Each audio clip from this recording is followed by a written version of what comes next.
My incel nephew wished my unborn child would unalive, so I banned him from attending my family functions. Now everyone is saying he's just a kid and that I'm overreacting. But he's 22. I, 37M, and my wife, 35F, have been arguing about this all week. Our nephew, 22M, has always been troubled, even though my sister-in-law, 44F, and brother-in-law, 48M, have always treated him well. Some examples of his unsettling behavior. He was caught feeding one of my brother-in-law's horses avocados, which are poisonous to horses if you didn't know, to make it sick. I have dogs and don't want him to hurt them as well. He demands to be called the names of two specific fictional characters. He believes he is these characters, reincarnated. If you call him by his real name or refuse to go along with his delusions, he becomes aggressive. He carries around a plushie of one of these characters everywhere. There is a hole in the back, and the hole is stained. I have tried not to jump to conclusions about what he does to that plushie and failed. It smells rancid, and honestly, just thinking about the thing makes me want to vomit. I have tried so hard to be patient with his quirks, as my wife puts it, but what really pushed me over the edge was an incident that occurred a few weeks ago. For context, my wife has struggled with infertility for our entire marriage, and we had given up on having our own kid until we recently discovered she is pregnant. Given the fact that she's 35, we have been surprised and overjoyed. A few weeks ago, my wife started randomly receiving rude texts from our nephew, insulting our baby. One text implied that our baby would have FAS, due to my wife's previous drinking problem, even though she has been sober for years. I wanted to call up that insensitive brat and tear into him, but my wife insisted we gently let him know via text that we didn't appreciate his comments. When he kept going and my wife started crying,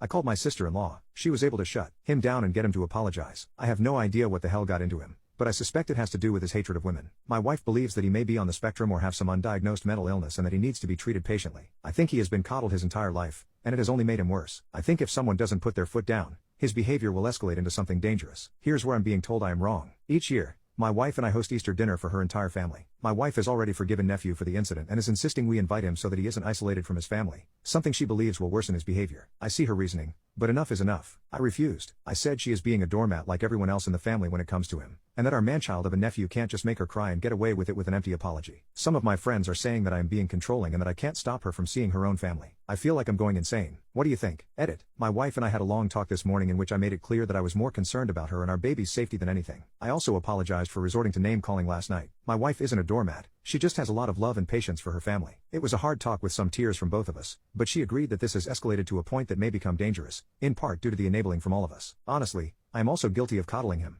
especially when he was a kid. It's hard to admit when someone you took care of as a kid has grown into someone unsafe to be around, but I think the idea in this comment might work as a way to set boundaries without shutting him out permanently. We are going to call his mother and explain that Easter dinner isn't happening this year if nephew is coming, and that he is welcome to come over when he has a diagnosis and is stuck with a therapist for at least a couple of months. Thank you all for your advice. Update 1. This bizarre series of events started on Easter and has only gotten weirder since. For those of you who don't remember my original post 2 weeks ago, my nephew was banned from our recent Easter dinner due to a concerning pattern of behavior, including recent disturbing text messages to my pregnant wife about her unborn child. Since then, his parents eventually agreed not to bring him after a lot of arguing. My sister-in-law eventually admitted that he may need professional help and that my wife and I may have some reason to be worried for our safety around him. And on Easter, our worries were proven more than reasonable. He showed up uninvited, using my brother-in-law's car. Our dinner was interrupted by aggressive bangs on our door. I don't know how to put this without it sounding insane, so here it goes. My nephew was at our door, holding a sword, and dressed as the Joker. He tried to say something, but I slammed the door in his face and told everyone inside what was going on. Chaos predictable ensued. My brother-in-law, a generally calm guy who I have never seen freak out or get angry, turned beet red and went outside. He ended up literally chasing nephew around our house, screaming at him, in an attempt to get him to leave. The neighbors came outside and my sister-in-law went into damage control mode, talking down one concerned neighbor from calling the police somehow. He dropped his sword in the chase, and my brother-in-law tackled him on our front lawn. They got him into my sister-in-law's car somehow,